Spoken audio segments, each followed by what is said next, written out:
OK, cool. Donc, selon vous, après qu'on a vu hier à quel point on est dur avec nous-mêmes, selon vous, qu'est-ce qu'on va voir ce soir?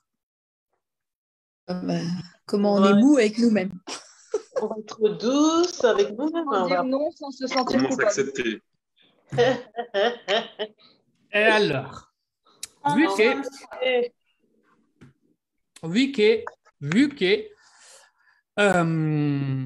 vous n'avez pas tort, on va faire de suite un exercice, OK?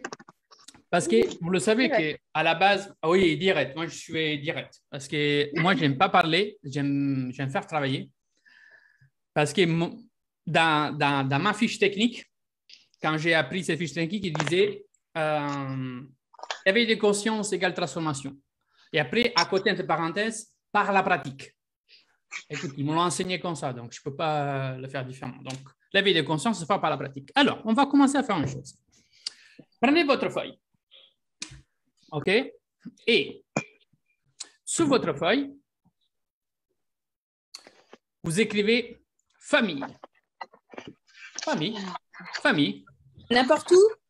Ah ben, à haut, le plus possible là-haut, comme ça, vous pouvez écrire en dessous. Après, si vous voulez écrire famille qui prend toute la feuille et changer de feuille, vous pouvez aussi. Non, mais si tu veux, comme c'est au milieu de ta page, je me suis demandé si on devait faire pareil, quoi. Ouais, mais moi, j'ai fait un peu de style là, tu vois. J'ai mis les paillettes dorées, j'ai mis les virgules. OK, donc en haut de la feuille, ça marche. Ouais, en haut de la feuille. Les gens qui nous voient sur Facebook, ils disent, mais ils sont complètement à la masse. Complètement fada. Ah. Non, mais ça va, entre nous, on se comprend. Un groupe qui fait l'évolution comme ça en rigolant, ce n'est pas possible, c'est pas sérieux ça. Bah si. Si, ça porte ses fruits. Encore heureux qu'il nous reste l'humour, il nous reste déjà pas grand-chose. Alors, donc, faut pas dire ça. Est-ce que vous avez marqué famille? Oui. OK. Yes. Ben justement, qui a dit oui? C'est moi. Tout le monde. OK. Donc, vous écrivez. Donc, attends, je vais enlever ça parce que je veux vous voir quand même. Voilà. Je vous vois un peu tous. Donc, là, vous avez marqué famille. Non, maintenant, je veux que vous écrivez comme ça arrive. Ça peut être dans hier, avant-hier, il y a 2 mois, il y a 1 année, il y a 2 ans, il y a 10 ans, 15 ans, peu importe. Ah, il y a Claire qui arrive. Tu vois? Je sentais une énergie de quelqu'un qui m'appelait, ça me sifflait les oreilles, mais je ne savais pas qui c'était. Mais c'est la Claire. Bonsoir la Claire. Bonsoir à toi.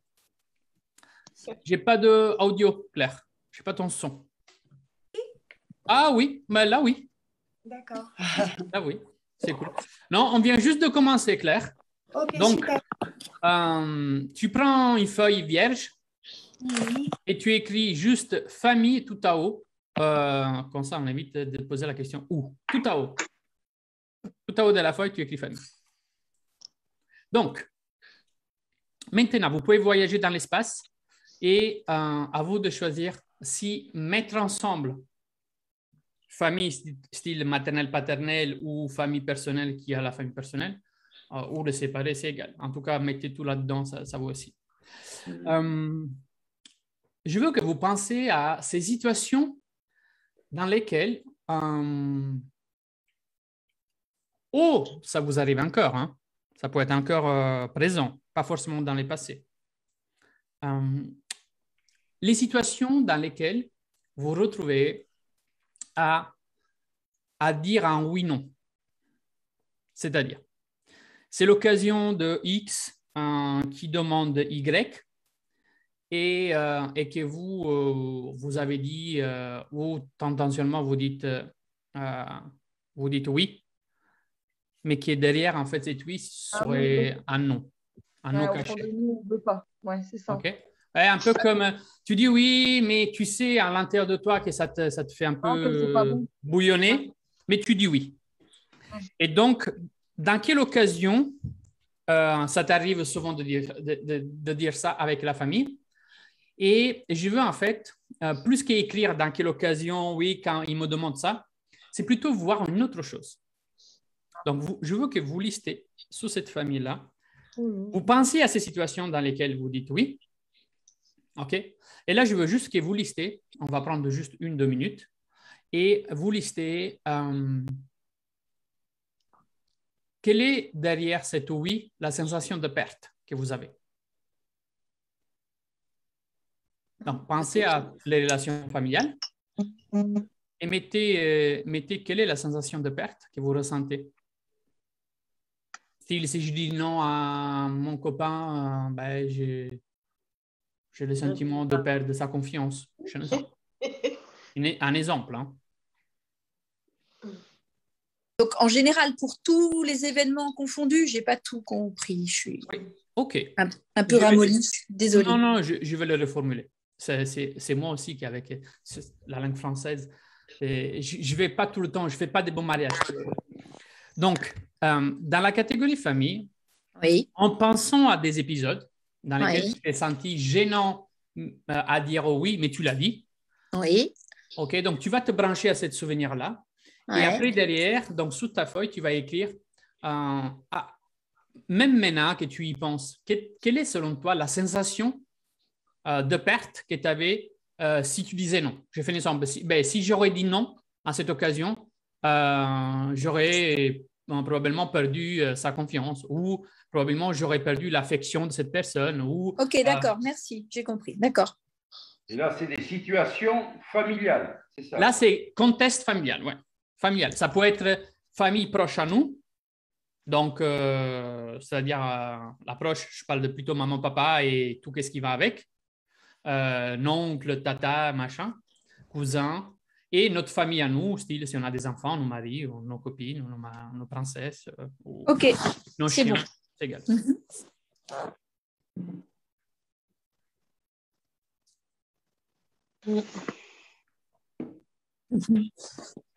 Donc, on va prendre juste 1 minute et c'est tout.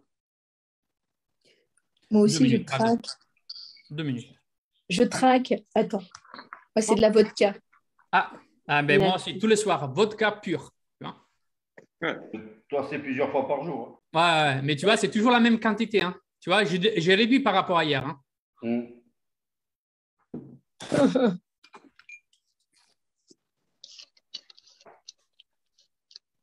Yogiti.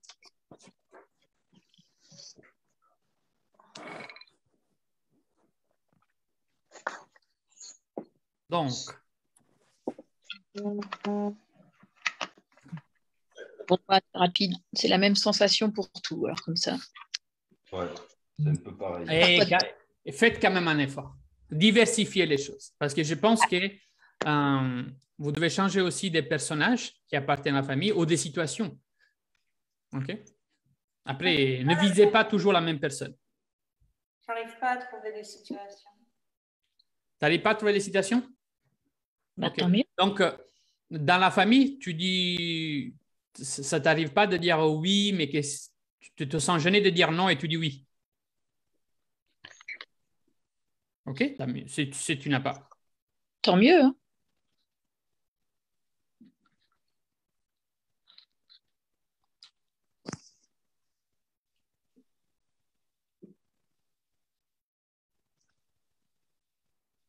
C'est pas très clair, non. Je n'arrive pas à trouver quelque chose de clair.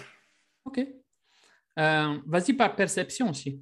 Est-ce que tu as la perception parfois en famille de dire non, de dire oui pour maintenir un certain statut? Je fais ça pour maintenir un certain équilibre. Tu peux donner un exemple? Oui, si j'ai compris le truc.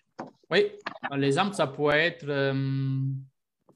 j'ai dit oui à ma maman quand il me dit voilà, moi ça m'arrive en fait, tu vois. Surtout sur mon papa. Parfois, mon papa, il a une vision sur la vie familiale qui va au-delà après des sensations qu'une personne peut vivre sur soi. Je vous la reformule dans une autre façon. Il a des frères, il a dans la partie de sa famille dans lesquelles moi personnellement, j'ai plus en fait des relations depuis des milliers d'années, tu vois. Et il dit, je fais un exemple, est-ce que tu as appelé tonton X? Je fais un exemple. Et je dis non, pas forcément. OK, donc, est-ce que ce serait bien, non, que tu le fasses? Alors là, je dis oui, ce serait bien. Ça ne veut pas dire que je vais le faire. Ce serait bien. Donc, je le dis pas un mensonge, tu vois. Mais je dis oui, ce serait bien. Quel est le statut que j'arrive, que je veux maintenir avec cette oui-là? De ne pas le vexer. La paix. La paix, ouais. De ne pas le vexer. Parce que je sais que si je dis non, papa, ce n'est pas le même sentiment que tu as toi vers mon oncle ou vers tonton, je sais que je vais lui faire du mal. Et donc, j'ai la sensation de faire souffrir la personne. Et donc, je dis, dans ce cas, je dis un oui camouflé. OK? Ciao.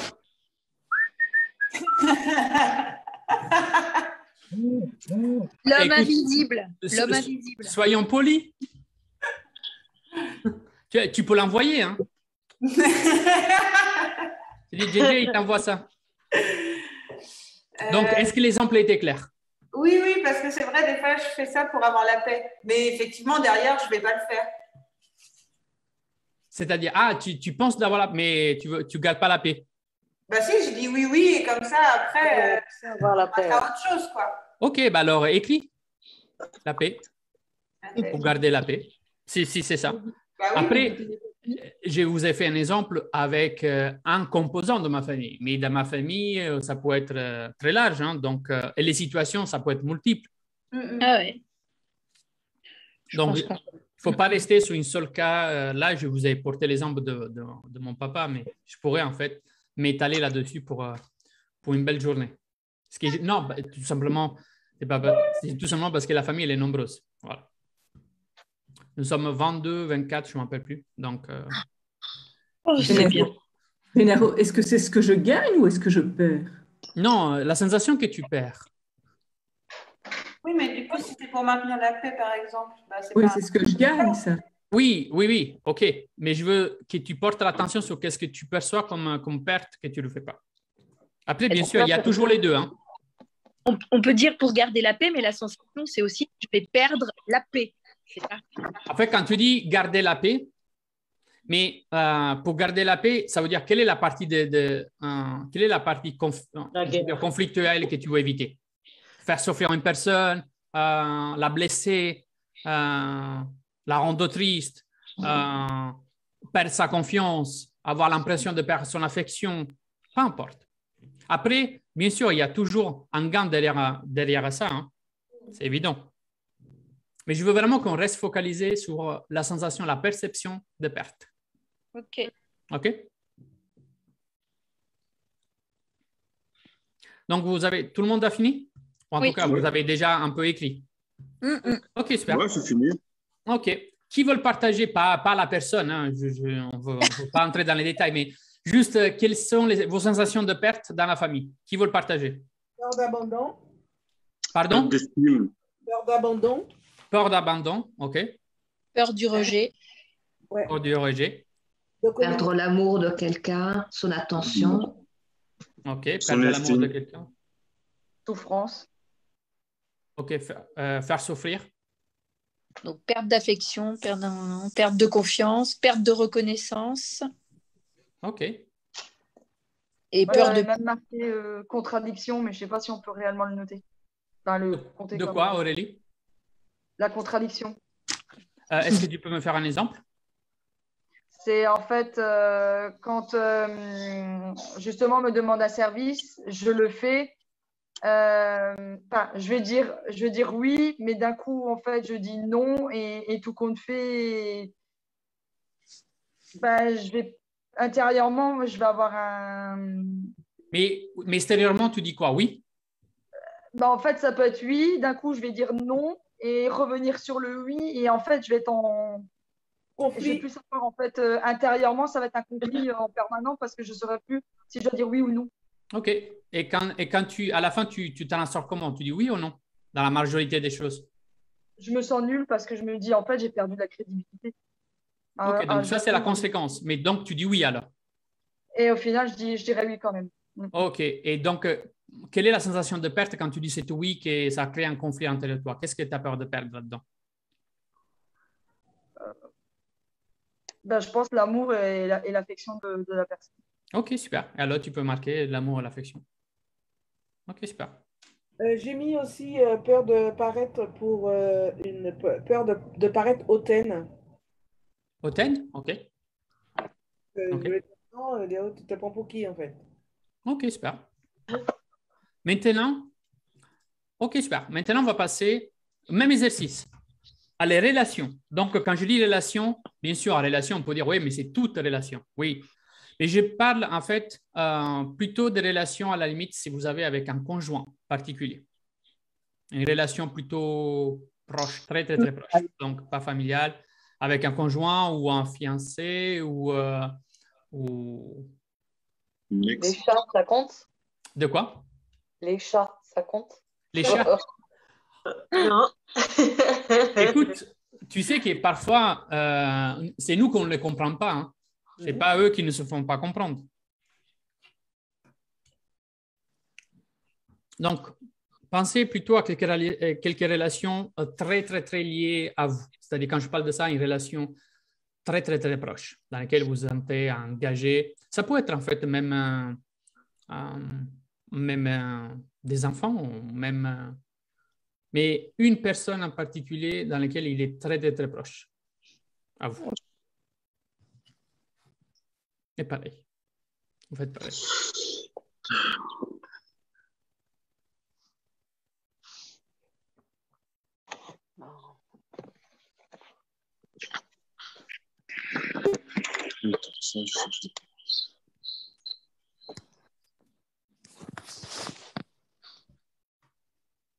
Pareil, on va prendre 2 minutes. Et dans ces 2 minutes, donc, vous concentrez sur quelle est la perception de perte que j'ai quand je dis oui à une personne très proche de moi.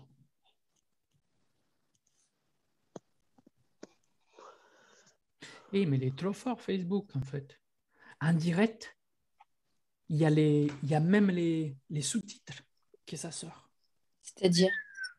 En fait, je vois que ça sort la traduction simultanée de mon français. Et par contre, honnêtement, ils sont très forts chez Facebook. Hein, parce que pour traduire en simultané un Italien qui essaie de parler français, il faut être fort. Et alors, mais vérifie la traduction. Alors, attends, la traduction... Parce que des fois, c'est un peu moyen. Oui, mais là, il est fort quand même. Ah, je vois, c'est amusant. Non, mais vous, concentrez-vous sur l'exercice. Pourquoi vous regardez? On a fini. Ah, ok. Ah ben dis donc. Sous cette relation, ça allait vite. Hein? Je passais pour une mauvaise élève, mais j'ai rien du tout. Ah, ça s'appelle être dans le déni. Je fais un déni, chef. C'est grave. Un déni aggravé. Ok. Ben, si dans les relations avec la personne plus proche qui est à toi, tu dis jamais un oui camouflé non. C'est beau. Ouais. Ça veut dire que tu restes authentique. Parce que je suis entière et franche, enfin trop franche pour certaines personnes. Mais donc du coup, vu que je ne triche pas avec mes sentiments, j'ai du mal à essayer de chercher quelque chose. Ok, donc avec cette personne-là, tu n'as jamais dit un oui de commodité? Non. Ok, ben c'est super. Bravo. C'est super. C'est super. Après, ça vient pas. Gennaro? Oui, Marpion. Ouais, donc j'ai compris l'exercice en soi par rapport à la famille. Bon, après qui se répercute sur les relations, après sentimentales, conjointe. Bon, moi par rapport à, mettons, moi c'est par rapport à ma fille, des fois, parce que bon, elle a un foutu caractère, et comme moi j'en ai un petit aussi. Donc des fois, je lui dis oui pour lui faire plaisir et pour pas qu'on rentre dans le débat. Et qu'elle me saoule, qu'elle se vexe, qu'elle rentre. Et c'est ça. Tu veux éviter. En fait, il faut savoir une chose. Voilà, quelque chose ça peut vous aider à écrire, c'est qu'est-ce que je veux éviter avec cet oui. Réponds à la phrase comme ça. Qu'est-ce que je veux éviter avec cette vie? Ah ouais, un inconfort aussi. Ouais, de la vexer, qu'elle se contrarie, Exactement. de la décevoir. Bon, j'arrive et je lui dis non, hein, des fois. Bon, après, elle part en sucette, mais elle se calme. Et je ne peux pas toujours lui dire non. Alors, des fois, je lui dis oui, mais bon, c'est pour lui faire plaisir, mais ça, je ne lui dis pas. Ah ben, tu peux marquer ça hein, pour lui faire plaisir, pour ne pas la vexer, pour éviter qu'elle se braque, pour éviter tout ça, tu peux marquer.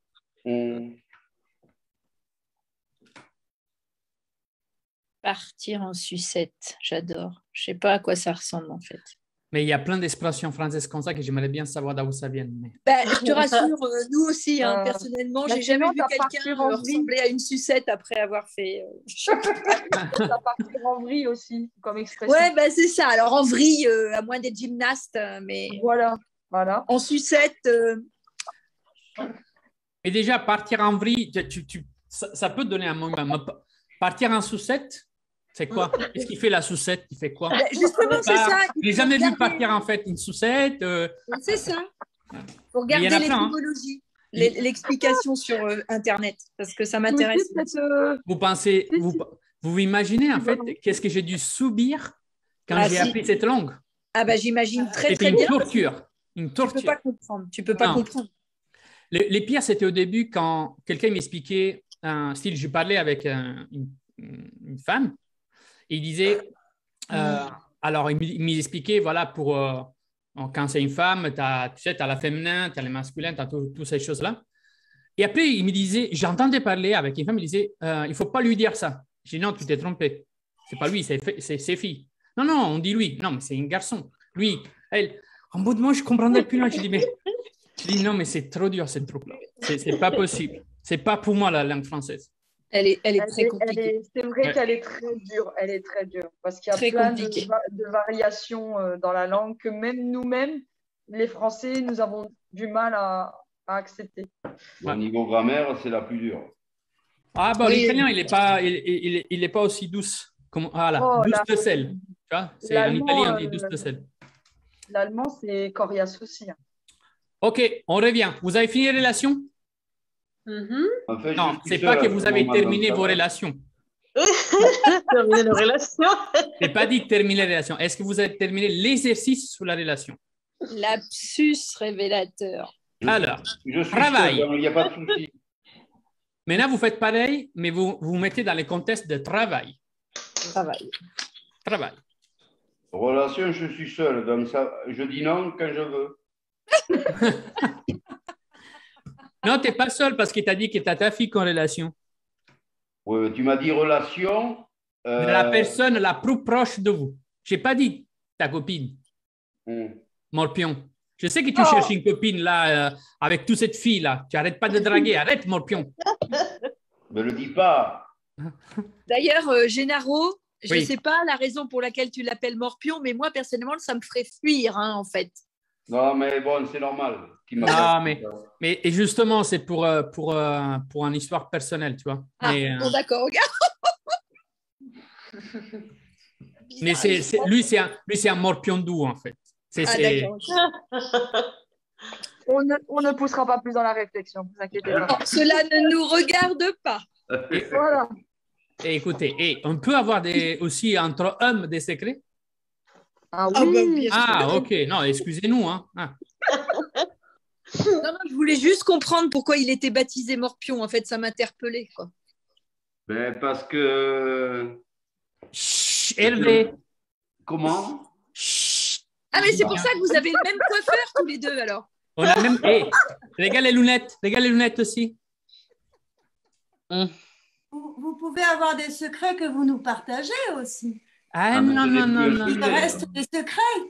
Ben écoute, on est en live devant 1 million de personnes. Ça restera plein de secrets. Donc, est-ce que ça a été sur le travail? Oui. En travail, attends. Oui, non. J'attends, hein. Je suis là. Travail. Qu'est-ce que vous voulez éviter quand vous dites oui?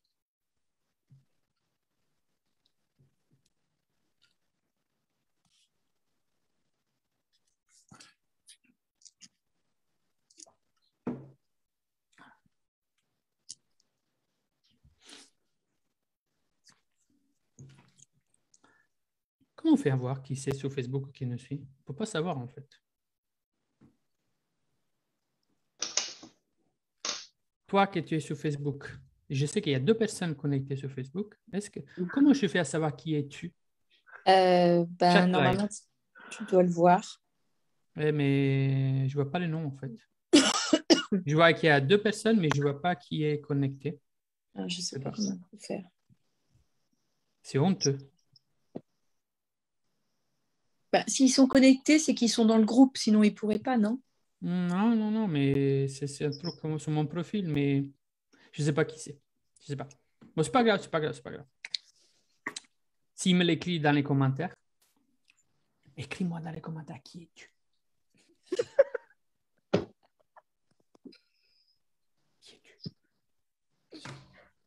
Bon, qui es-tu? Je te remercie quand même que tu es là. Alors, je vais juste aller voir là. Parce que, tu vois, il travaille un peu. Pourquoi vous rigolez? Aurélie. Ça y est. Regarde la moquette. C'est la fin de journée. Non, je peux te rassurer que c'est toute la journée comme ça avec moi. Oh, d'accord. Mais c'est beau, en fait, de montrer sa nature. Bing. Ah, ça, je ne sais pas qu'est-ce que c'est. C'est Bing, mais c'est un Bing. OK, vous avez trouvé? Oui. Ouais. Oui, cool. Dans le boulot, souvent on dit non, on dit oui, mais pour faire... Voilà, qu'est-ce qu'on veut éviter quand on dit oui? Se faire passer pour un fainéant. Hein? Se faire passer pour un fainéant. On veut éviter. On a peur de ça, en fait. Oui. OK, donc, qui veut le partager justement autour du travail? Qu'est-ce que vous voulez éviter? De déranger. De déranger? De se faire virer. OK. Des remontrances. Et vous me faites penser à justement à ce qu'il dit Sylvie là, la peur de se faire virer. Je vous raconte en fait quelque chose qui ça va vraiment très, très, très, très bien avec cette soirée-là. Je l'ai vécu à Monaco. Ah oui, ça, je m'en souviens. Ah, tu t'en souviens? Mais de l'histoire que tu avais racontée. Ah, mais attends, parce que je raconte plein de salades, moi. Non, mais moi, je m'en souviens. OK. Dans l'histoire de quoi? D'hôtel? Ouais, Oui. Tout à fait. Ah, Betty aussi se rappelle. Oui. Ah, ben dis donc. Je ne suis pas encore amnésique. Non. OK, alors. Maintenant, on passe à la catégorie amis. Donc, tu ne la racontes pas, ton histoire. Nous, on ne la connaît pas, mais c'est Si, je la raconte, mais juste après les amis. D'accord, ok. Mais par contre, pas juste après les amis, parce que si je la raconte juste après ces amis-là, ça va pas être en lien avec la soirée. Donc, c'est-à-dire, on va la faire après. Au moment où il faut. OK, ça marche.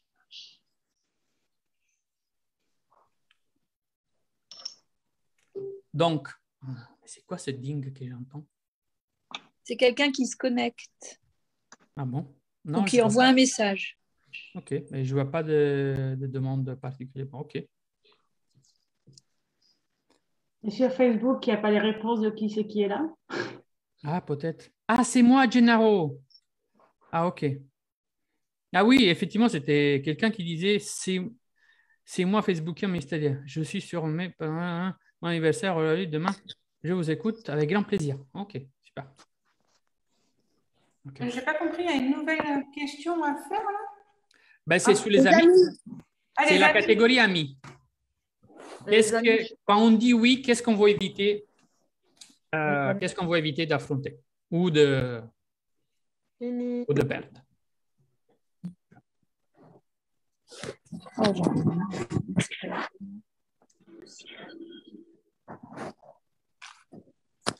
C'était Aurélie.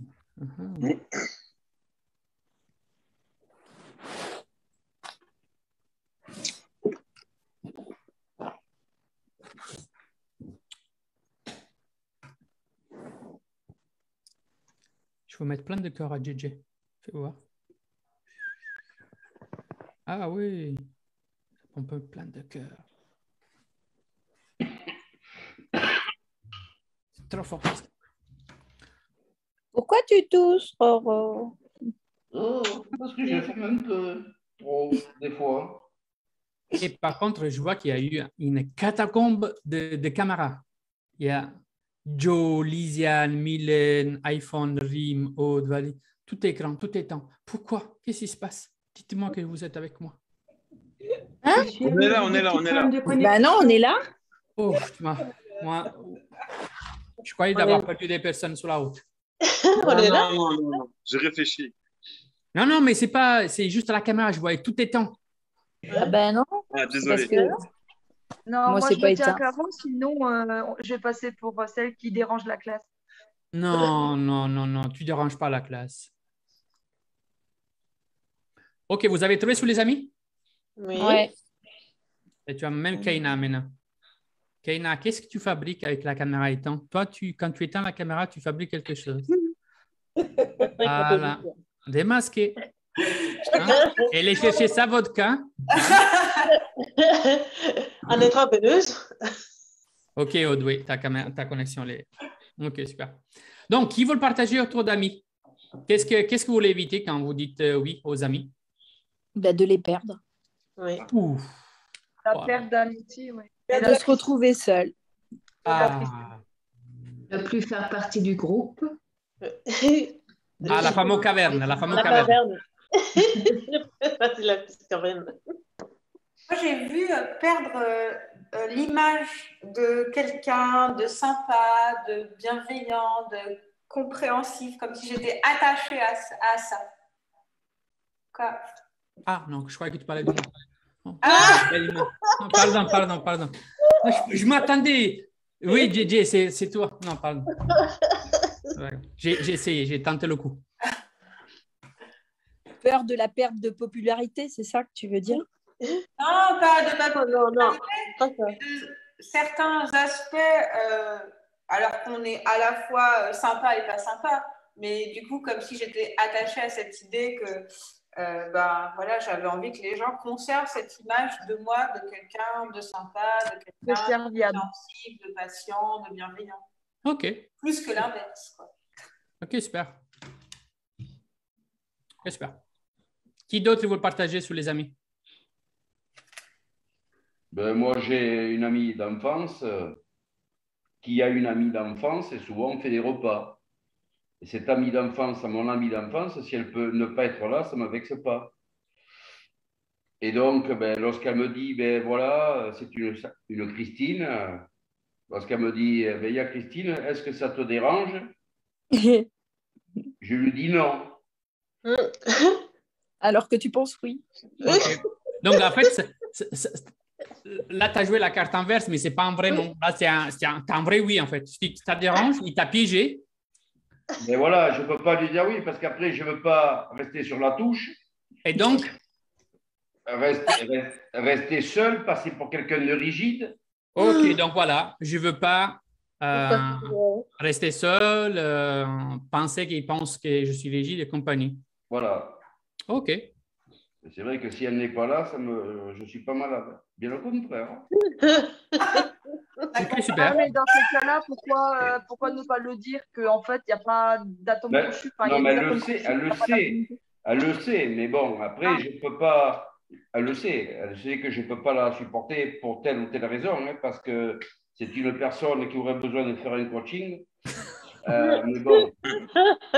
Alors, puisqu'elle le sait, pourquoi elle te l'impose à chaque fois? C'est bizarre, ça. Parce qu'elle fait partie du groupe, et puis ben, je ne vais pas me priver pour cette dame. Voilà. Quand je suis en soirée, je l'évite, elle m'évite, et puis tout va bien. Et ben voilà. Okay. Eh ben oui, voilà. parce que l'essentiel, bon, les jeux sont faits. C'est la meilleure amie, en fait. Mais Voilà. qu'elle soit là, bon, ben. Ouais, c'est ça. Elle fait partie du tableau. Ouais. Voilà, ouais. Je la vois pas, je l'ignore, elle m'ignore, tout va bien. OK. Tant mieux. Voilà. Hop, on revient alors. Super. Merci Hervé. Écris alors ces sentiments, ces choses-là. Ça va très bien. Alors, comme vous avez pu constater, en fait, on a la perception de dire oui. Qu'est-ce qui se passe par contre maintenant? Vous prenez toutes ces choses que vous avez écrites dans la famille, dans les amis, dans la relation, dans toutes ces 4 choses qu'on a vues. Et par contre, quand vous êtes dans cette situation que vous voulez éviter ça, vous avez la perception de perte de X ou d'éviter Y. On est tous d'accord? OK, maintenant je vous pose une question. Attends, parce qu'il y a une personne qui veut la rentrer. On la fait rentrer. Maintenant, je vous pose une question.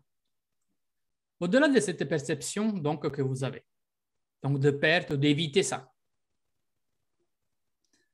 je veux comme ça que vous écrivez, pas dans une liste, hein, c'est-à-dire maintenant, quel prix je dois payer pour éviter cette perte-là. Quel prix je dois payer? Quel prix je paye pour accepter de ne pas perdre cette chose-là? Est-ce que je suis prête à accepter, c'est ça? Non. Est-ce que je suis prête à... Quel prix on est prêt à payer pour éviter ça? Non. Quel prix vous payez pour accepter ça? C'est-à-dire, qui me prend un exemple dans un de ces 4 contests? Prenez-moi un exemple, dites-moi un exemple. Attends, je n'ai pas compris. Tout ensemble, non. Comme l'exemple du boulot tout à l'heure. Par exemple, on te demande d'aller faire 20 photocopies alors que tu es en train de faire quelque chose. Tu dis oui alors que au fond de toi, tu n'as pas envie. OK, donc... Un exemple qui peut parler à tout le monde, c'est pas très personnel. Pour accepter... Alors, OK, donc pour accepter cette oui-là, OK, tu as un prix à payer. Oui. Quel est ce prix dans cet exemple que tu me portes? Hein? Le temps. Pour travailler. L'estime de soi. Qu'est-ce que toi, tu dois priver de toi pour accepter cette perception de perte à l'externe? Quels sont les prix à toi à payer? Tu te sens comment dans cette situation? Frustré. Tu perds. Ouais, c'est-à-dire que tu bâcles ton boulot pour rendre service à l'autre, quoi. En fait, Mais quand tu vas rendre service à l'autre, quand tu vas rendre service à l'autre, dans cette situation-là, quel est le prix que tu payes à l'intérieur de toi pour accepter cette fausse perte externe? Parce c'est que vous avez marqué. On ne se respecte dans cette occasion-là, moi je veux dire, en fait, justement, dans cette occasion, là, c'est le pas-respect. Maintenant, prenez toutes les choses que vous avez écrites, OK? Et en vue d'œil de ce que vous avez écrit, listez tous les prix que vous payez à l'intérieur de vous avec vous-même.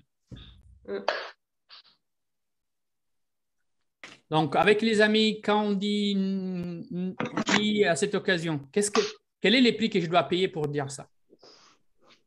C'est le manque d'estime de soi à chaque fois, j'ai l'impression. Mais toutes les choses qui viennent. Regarde les choses qui étaient écrites dans les 4 catégories et écris toutes les choses que tu perçois comme prix à payer, par contre, dans ces situations. Et écris. Pour les autres, tu ne fais pas pour ça. Manque de confiance en soi. La perte d'estime de soi aussi. Et c'est ce qu'on vient de dire. Ouais, mais chacun il note en fonction de sa propre liste toutes les choses. Donc, prenez juste 2 minutes pour aller voir votre liste et écrivez après, en descendant comme ça, écrivez tout ce que vous percevez comme prix à payer à l'intérieur de vous pour accepter cette perte externe. Est-ce que c'est un principe de cause-effet dans la vie? On a parlé l'autre soir, on en parlera tout le temps, car cette loi de cause-effet, il nous guide en fait tout le temps. J'ai l'impression qu'il y a un fil conducteur en fait, au travers des 4 catégories. Bien sûr, il y a des choses qui peuvent qui peuvent revenir. Listez par contre ça.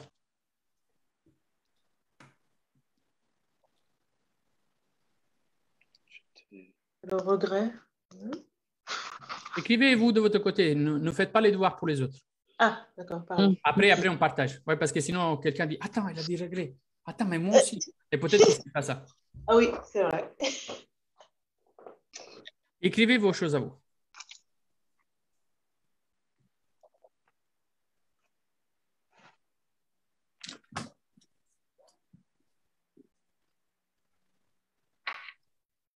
On prend 2 minutes. Vous écrivez tous les prix perçus que vous devez accepter de payer à l'intérieur de vous et avec vous-même.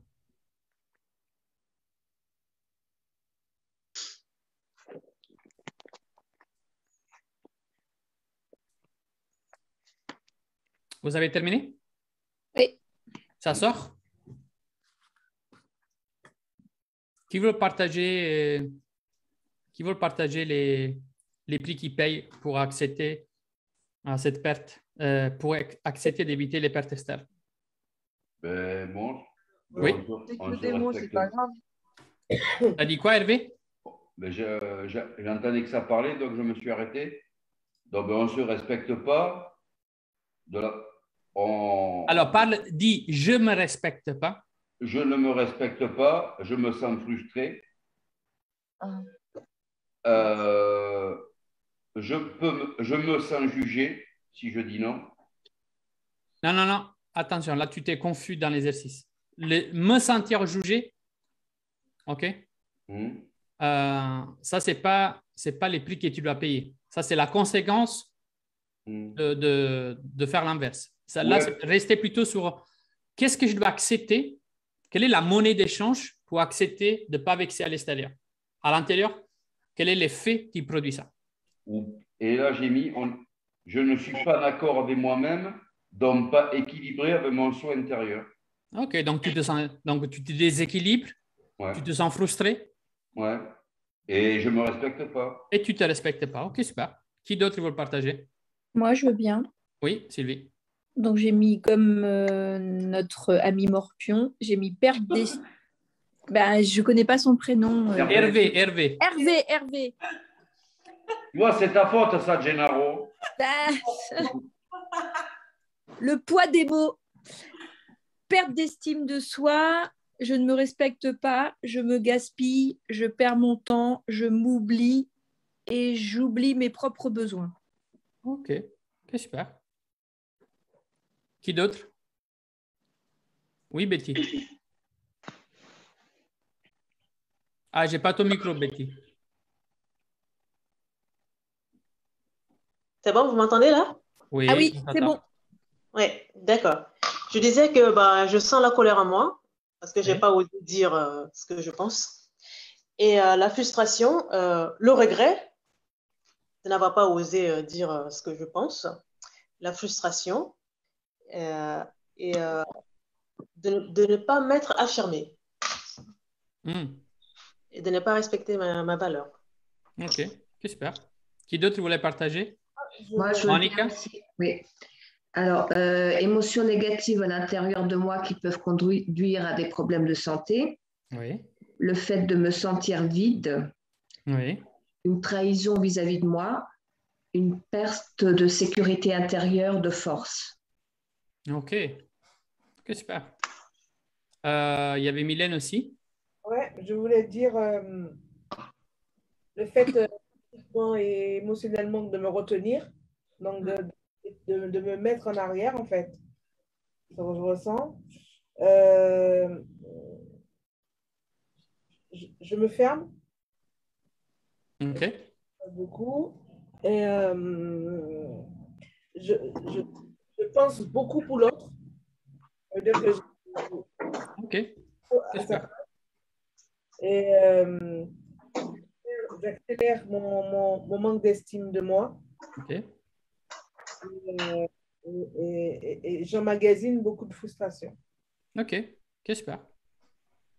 Génial. Topissime. Merci. Qui d'autre? Oui, Aurélie. En fait, j'ai mis plus des mots. En fait, c'est de la souffrance intérieure. Oui. De la déception de moi-même. Oui. Une baisse d'estime de moi. Oui. Un conflit interne. Oui. Dévalorisation. Oui. Et stress et angoisse, ce qui est relativement lié. Ouais. OK. C'est super. Je suis d'accord. Vous êtes tous au top. Super. OK. Vous vous rendez compte en fait de ce que vous avez dit jusqu'à présent? Oui. Qui se rend compte de ce qu'il a dit? Moi. Qu'est-ce que tu te rends compte de quoi? Ben, qu'on ne pense pas assez à nous-mêmes. C'est que, voilà, qu'on se met un peu trop sur la touche pour le bien-être des autres. Ok. Quoi d'autre? On s'inflige de la souffrance. On s'inflige de la souffrance. Ben, tout simplement, on peut la faire plus courte. Nous sommes nos propres bourreaux, en fait. Que des sentiments négatifs. Ouais. Ouais. Okay. Ça, c'est des conséquences. Mais en fait, si on veut la couper court, c'est qu'ils vont partager, en fait, que c'est beaucoup plus important. L'extérieur et l'intérieur. Voilà. Les autres, en fait, que vous-même, en fait. C'est-à-dire que si vous acceptez de vous faire autant du mal pour garder, vous savez quoi? Il s'appelle ça illusion. C'est une illusion. En fait, vous gardez une illusion et vous, par contre, vous payez un prix réel. Ouais. Pourquoi illusion? Parce que tout ce que vous avez écrit sur les 4 catégories, vous savez qu'est-ce que c'est ça? C'est des perceptions. Ce n'est pas la réalité. Ce n'est pas la réalité, c'est vos perceptions. Vos perceptions ne sont pas la réalité. La moitié des choses que vous avez écrites au moins, dans la tête des autres, ils ne sont pas perçus, en fait, tel comme vous l'avez exprimé. Et dans les cas où la personne peut ressentir la chose que vous avez écrite, pourquoi elle doit l'éviter de la sentir et vous devez faire une charge de la sentir, de la prouver et de vous détruire. Vous ne trouvez pas un peu que c'est illogique? Oui, carrément. Donc, dorénavant aussi, quand vous commencez à dire le oui, pensez en fait qu'au même temps que vous dites oui, c'est en plus un oui conflictuel, hein, je ne parle pas un oui de cœur dans lequel c'est comme ça, mais c'est un oui. Dorénavant, pensez à chaque fois que vous dites oui. C'est ça. Ouais. Est-ce que c'est un oui ou un non en fait? Et si tu sens une voix d'interne qui va dire ce serait non, pense en fait à cette prix que tu t'imposes de payer pour souffrir, pour être mal, sentir en frustration, pour perdre ton estime, pour perdre ta confiance. Et tu sais que ce prix-là, si on l'accumule pendant les journées, pendant les semaines, pendant les mois, vous pensez en fait que vous allez où en fait avec ça, à l'intérieur de vous? Vous imaginez le nombre de fardeaux que ce n'est pas les autres. Là, il n'y a pas la faute aux autres. Hein. Non. Là, c'est que nous qu'on fait tout. Hein. On se fait tout. Et en plus, parfois, on n'est même pas valorisé pour ce sacrifice. Oui. Donc, dans cet sens de sacrifice, on a la charge encore plus que pour la personne, vous n'avez rien fait de spécial. Parce que la personne ne sait pas qu'est-ce que vous payez à l'intérieur de vous. Alors, si la personne ne sait pas qu'est-ce qu'il paye à l'intérieur de vous, donc il n'a pas la valeur d'importance que ce oui pèse à l'intérieur de vous, commencez à réfléchir à dire, mais vu que lui, il ne sait pas, il ne peut pas le savoir, et que moi, je me trouve face à cette prix à payer, mais non, je vais arrêter de payer les prix des autres, en fait. Je vous raconte, en fait, un peu cette petite histoire que ça rend, en fait, l'idée. Imaginez que vous êtes... il y a Lisa qui est... Merci, Diamant, pour cette... Ah, OK. Merci à toi, Lisa. Il y a... pensez à ça. Imaginez que vous décidez, comme ça, d'aller au restaurant. Et vu que c'est quelque chose d'important pour vous, vous choisissez d'aller dans un restaurant assez topissime. OK? Donc, dans lesquels... assez classou, peut-être 2 étoiles Michelin. Vous faites plaisir. Vous êtes seul et vous allez. Et vous y arrivez et vous demandez, vous n'avez pas réservé parce que c'est arrivé comme ça. Et vous arrivez dans ce restaurant et là, vous demandez, est-ce qu'il y a-t-il une place? J'aimerais bien en fait dîner ce soir à ma compagnie. Et là, vous avez la chance de dire, il restait juste en fait une table de 2 places qui est restée sans réserve. Bienvenue dans notre restaurant. Et là, vous mettez à table et les commis vous portent le menu. Et là, les yeux qui pétillent, toute cette bonne chose, aussi avec les prix qui va avec, mais Vous dites, c'est la folie ce soir, j'y vais. Et là, vous commencez à choisir vos plats et vous mangez. Et vous êtes tellement bien, mais tellement bien, que grosso modo, hein, vous avez vu une estimation aussi hein, de qu'est-ce que vous avez consommé et combien ça a coûté. Et là, toute belle contente, vous demandez l'addition. Et là, le commis, bien sûr, madame, bien sûr, monsieur, il arrive avec l'addition. Comme d'habitude, tu vois, il la met dans un coffre-fort avec un code qui, à chaque fois que tu l'ouvres, tu ne sais jamais si ton cœur va lâcher avec l'addition. Mais en tout cas, tu es là et tu sens la voix qui fait « Oh !» Tu l'ouvres, tu dis « Attends, oh, j'attends encore, tu vois, je laisse digérer parce que je ne veux pas voir les prix avant que j'ai fini de digérer parce que sinon, voilà, sinon ça se bloque tout. » Et là, tu attends. Et alors là, tu prends courage et tu ouvres. Tu dis. Et là, carrément, un arrêt cardiaque qui commence à bouger. Pourquoi? Parce qu'en fait, tu vois que sous l'addition, il y a marqué en fait 25 000 euros. Et toi, tu dis, rigolant, ils sont où les caméras? Tu vois, tu fais. Et le commis, il fait, madame, je ne comprends pas votre remarque. Et vous dites, et tu lui dis, non, mais il y a une erreur, alors sûrement parce que je n'ai pas consommé pour 25 000. Ah, grosso modo, je sais que je dois être sur les 300, 350. Mais voilà. Il fait, non, non, non, madame. Ce soir, vous voyez toutes les tables? En fait, vous devez solder l'addition de toutes les tables qui ont consommé. À partir de ce moment… Je vois où tu veux en venir. D'accord. Okay. À partir de ce moment, qu'est-ce qui se passe? Vous faites quoi? Vous acceptez de payer ou vous pétez un plomb, vous partez un scandale et peut-être que vous partez même sans payer? Sans payer. Je pars sans payer. 25 000 euros d'addition. Je m'en vais. C'est le prix d'une bagnole. Ben, vous l'acceptez ou pas? Non, c'est un resto basket. Non, mais en fait, si je comprends ton raisonnement, ça veut dire que nous sommes notre propre… En fait, nous payons l'addition de tout le monde au final. En fait, dans cette métaphore du restaurant, c'est qu'est-ce qui se passe à chaque fois que vous dites les oui comme ça, oui. Vous acceptez de payer ces addictions-là. Pourquoi? Parce qu'eux, ils consomment bien sur votre propre oui. Parce que vous leur rendez service. Oui. C'est comme les invités du restaurant qui ont mangé en sachant qu'ils allaient payer. Ils se sont fait plaisir, tu vois. Et les champagnes, et les machins. Après, de toute façon, voilà. Et là, c'est madame qu'elle paye. Donc, tu y vas.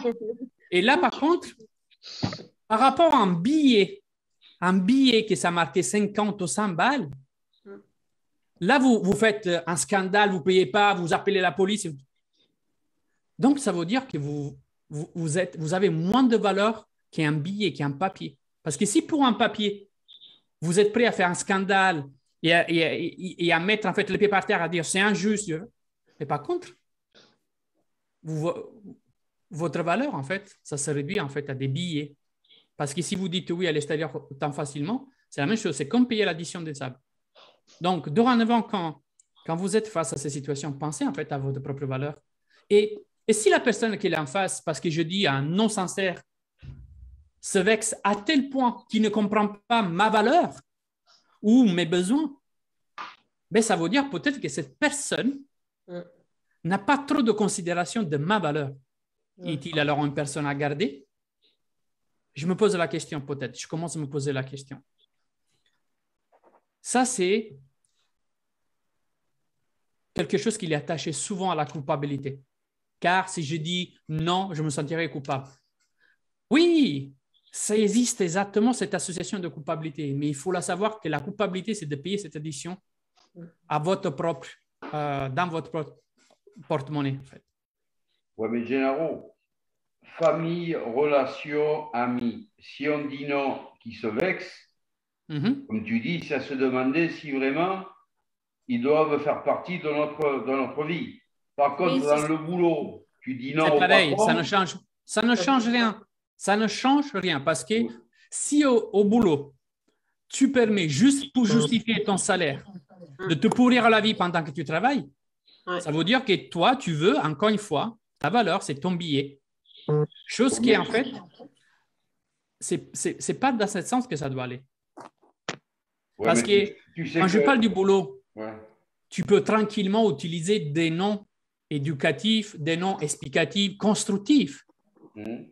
Il ne faut pas penser. Alors, il faut savoir une chose, que quand on parle de nom, il ne faut pas rester dans l'idée de dire va te faire. Non, ça, ce n'est pas un non. OK, ça, ce n'est pas un non. Ça, c'est une accumulation de oui mal géré et que ça arrive comme ça. OK? Donc, le vrai non, c'est être dans le respect. Donc, je fais un exemple. Exemple de Sylvie qui dit hey, va faire cette photocopie et tu es en train de faire quelque chose. OK? Si ta valeur est dire mais si je vais faire cette tâche-là, après, je vais être débordé sur ça, que je ne pourrais pas terminer pour la personne même qui t'a demandé. OK? La façon de dire non, ça peut être tout simplement à dire vous savez qu'à ce moment, ce que je suis en train de faire, c'est ça. Et si je déplace le temps à faire ça, ben, vous n'aurez pas en fait ça, je ne pourrais pas faire ça. Donc, vous acceptez en fait que je puisse aller faire. Quelle est la chose plus importante pour vous? Que j'aille vous faire les 20 photocopies, les 100 photocopies ou que je termine ça? Juste pour savoir comment. Et quelle est pour vous la plus importante? Alors, Va faire. Il assume sa responsabilité, il t'a dit de faire. Si tu ne finis pas l'autre boulot, tu es OK avec toi-même. Mais ça veut dire aussi se déresponsabiliser de la responsabilité des autres. Et tu peux le faire avec intelligence. Tu ne dois pas faire forcément dans la contrainte de vexer quelqu'un. Parce que j'ai fait l'exemple. Si c'est dans la relation, et dans la relation, tu as, je ne sais pas, X qui te demande de faire quelque chose et qui va se vexer. Encore une fois, ce n'est pas à dire non, tu fais chier, je ne le fais pas. Parce que ça, c'est aller frontal. Alors déjà, dans les 80% des situations, vous ne devez même pas vous justifier. Car vous devez juste répondre à respecter votre propre valeur interne et vos besoins. Et là où il faut argumenter pour X situation, il y a toujours la partie constructive. Il y a toujours en fait la partie importante qui est, voilà, je ne pourrais pas faire ça car X, car cette chose-là va contre mes valeurs, ou si je vais faire ça, en fait, je vais devoir subir ça. Et tu comprends en fait que cette fois-ci, comme ça, je ne peux pas la gérer et je ne peux pas l'aborder. En fait, tu peux pas justifier, hein, pas justifier. Tu peux expliquer.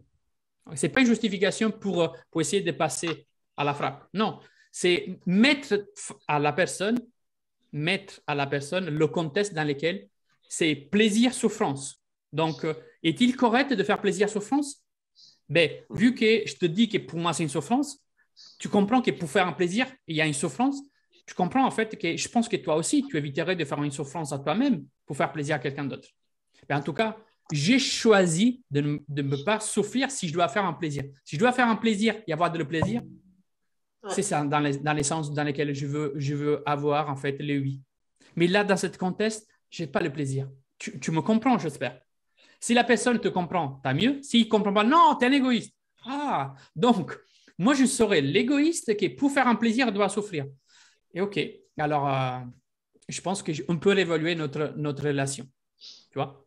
Donc, c'est dans quelle position vous voulez défendre d'une manière en fait éduquée, d'une manière en fait polie, d'une manière constructive, votre valeur. C'est dans ce sens que vous devez l'aborder, pas dans le sens de voir les braquages. Parce que les noms, c'est construction. Les noms, c'est relation. Avec qui? Avec soi-même. Parce que quand vous dites oui, mais que c'est un non, comme vous l'avez tous dit, vous allez payer un prix qui va s'additionner comme les restaurants. Et après, ça va faire mal. Ça va faire mal. Alors, si quelqu'un il doit en fait l'apprendre mal, OK, mais ça doit pas être une souffrance gratuite pour vous. Tu comprends en fait la différence? Oui, c'est pour le côté amical, c'est quand même très ambigu parce que la valeur n'a pas de catégorie. Votre valeur n'a pas de catégorie et pas de prix à payer. Vous devez être les premiers à le protéger tout le temps. Parce que si vous ne le faites pas vous, il n'y a personne qui va le faire pour vous. Moi, je sais, mais à contrario, dans une vraie amitié, enfin. Oui. Encore plus dans une vraie amitié, ce que je partage, c'est vrai. Parce que dans la vraie amitié, la personne, s'il est vrai, elle doit comprendre de ta valeur. Ouais, mais par exemple. Fais-moi un exemple alors. Compliqué. Un exemple sans donner des noms, hein, un exemple. Ouais, mais on n'est pas. Parfois, il y a des petites choses qui sont pas non plus très, très coûteuses, mais on sait que ça va rendre service à l'autre. Et puis la fois d'après, peut-être que l'autre, elle n'aura pas envie non plus, mais elle va le faire pour nous rendre service. Je ne sais pas comment. Mais, je te dis une chose. Ce que tu perçois comme petit aujourd'hui, il va faire en fait un effet cumulatif dans ta vie. Et c'est plutôt l'attitude que tu vas apprendre, c'est les patterns que tu vas installer à l'intérieur de ton cerveau qui va être dysfonctionnel. C'est-à-dire que le message que tu donnes à ton inconscient, c'est mets-toi un peu de côté pour l'autre, mets-toi un peu de côté sur l'autre. Donc, c'est le mode de fonctionnement de ton cerveau va s'adapter à cette pattern que tu les enseignes. Et donc, ce n'est pas constructif pour toi parce que dans l'addition de la vie, tu vas toujours essayer de faire face à cette pattern-là. Tu dois aller à faire face à cette pattern répétitive. Sache une chose, Sylvie, que quand dans la vraie vie, dans la vraie amitié, c'est un peu si on parle de vraie amitié, moi, je me sens beaucoup plus à l'aise à dire non sincère à un vrai ami qu'à quelqu'un que je ne connais pas. Pourquoi? Parce qu'une vraie personne qui me respecte et qui me connaît, il sait que si je dis non, c'est vraiment parce que je ne peux pas. Parce qu'il me connaît et je sais que je pourrais dire oui facilement. Mais si je dis non, c'est vraiment qu'il y a quelque chose qui coince à l'intérieur de moi parce qu'il me connaît. Donc, il ne se vexe pas. C'est vrai. Chose qu'avec un étranger, parfois pour dire est-ce que je vais faire une mauvaise impression, tu vois, je me fais plus de flip mental parce que tu ne sais pas, tu ne connais pas l'autre. Il peut se braquer, il peut se vexer. Et donc, quand c'est comme ça, tu te sens beaucoup plus porté à dire des faux oui au début, pour installer la relation, pour maintenir, peut-être pour introduire même une relation. Alors, tu vas céder à des compromis. Mais là, c'est pour construire une relation, c'est différent. Mais dans les relations, oui. Est-ce que je peux donner un exemple auquel je pense, qui m'est arrivé récemment et qui m'a bouleversée, en fait? Oui. Un jour, je partais faire une promenade à vélo et puis ça faisait 3 minutes que j'étais partie de chez moi, j'avais fait 300 mètres et puis j'ai vu quelqu'un qui a eu un accident de vélo. Quelqu'un vient d'avoir un accident de vélo, donc une inconnue avec un enfant, un chien, enfin bref. Donc je lâche mon vélo, je m'occupe de la dame qui était accidentée. Donc, je gère tout, en fait. J'arrête les voitures, je trouve une solution. L'enfant était coincé dans les rayons du vélo. J'arrête 2 voitures, 3 voitures. J'en trouve une qui avait une pince coupante. On coupe les rayons de la roue du vélo. On décoince la jambe du petit. Elle était toute seule, etc. La première voiture, je lui demande de m'aider à prendre le chien. Moi, je prends le gamin. Une autre a pris la dame. On les ramène chez eux, patin, couffin. Et puis, la dame était sonnée, je vais jusqu'à chercher ma voiture chez moi, je l'emmène à l'hôpital aux urgences, etc., etc. Jusqu'à la fin, je suis restée avec elle. Une inconnue, hein, parce qu'elle était dans une telle détresse que je ne me voyais pas la laisser comme ça. D'accord ? Donc, bien évidemment, ça crée des liens. Donc, il s'avère que c'était une dame qui habitait pas très loin. Du coup, elle m'a invitée à boire un café un jour et puis on a créé comme ça un lien à démarrer, amical. Et puis, depuis tous ces jours, elle me disait « Je te suis redevable, son fils m'appelait son ange gardien, tu nous as sauvés, patin, couffin. » Et puis, je dis « J'ai fait ça gratuitement, c'est parce que c'était comme ça. J'attendais rien en retour. » Ouais. Et puis, notre amitié a vraiment démarré. On se voyait régulièrement. Et puis, un jour, j'ai été coincée. J'ai eu une urgence. J'ai juste eu besoin qu'on m'emmène à la gare routière un soir. Il pleuvait comme vache qui pisse. J'avais aucun autre moyen de me débrouiller seule. J'avais pas d'argent. J'étais seule. Okay. Je pense à elle. Oui. je lui demande si elle peut m'emmener à la gare routière et elle me dit non. Elle a bien fait. Non, mais vas-y, continue. Et là, j'ai pas compris. Sur le moment, j'ai accepté parce que j'avais pas d'autre possibilité que d'accepter son nom, forcément. J'ai pas demandé de justification, j'ai pas fait la gueule ni rien.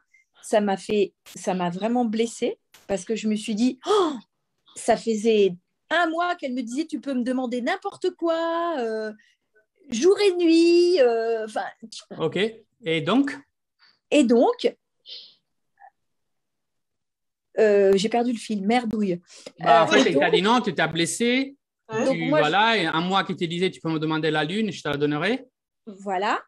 Je me suis dit, bon, si elle me dit non, c'est que soit elle était dans l'incapacité, soit, etc. Voilà.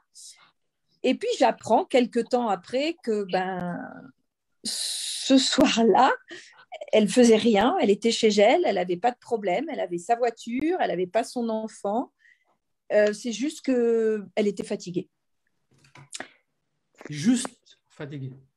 Alors, juste, quand je dis juste, c'est-à-dire, elle avait juste pas envie de sortir parce qu'il pleuvait et puis que, voilà.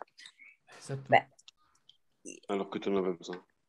Alors, là, explique-moi, Gennaro, là, pour le coup, j'ai pas compris. Ouais, moi j'ai compris. Si tu veux, je te l'explique. Ouais, je veux bien. Ok.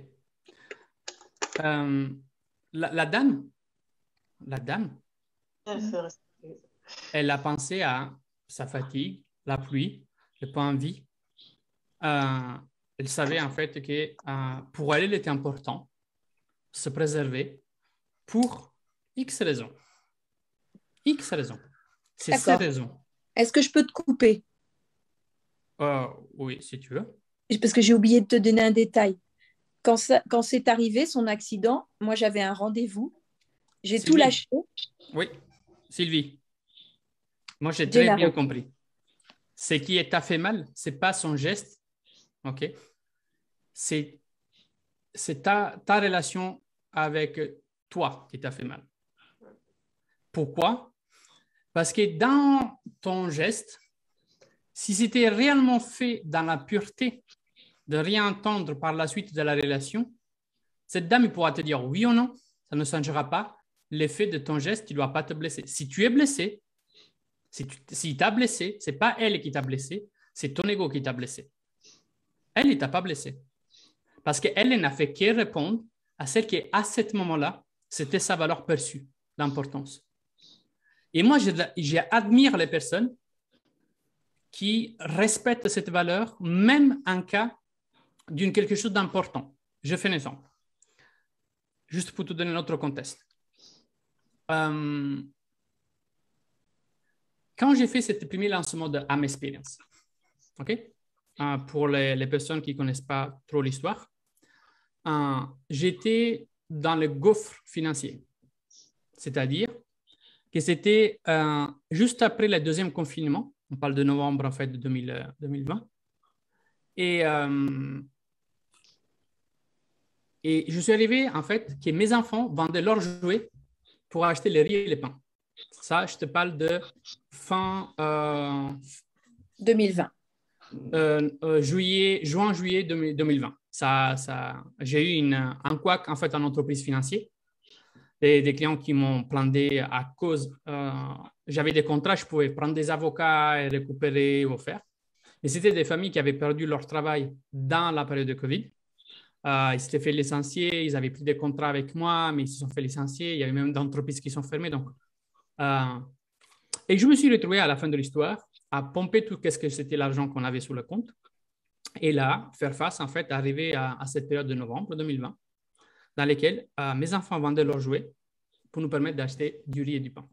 Okay? La basique, l'eau, elle était l'eau potable du robinet, donc on était sauvés par rapport à ça.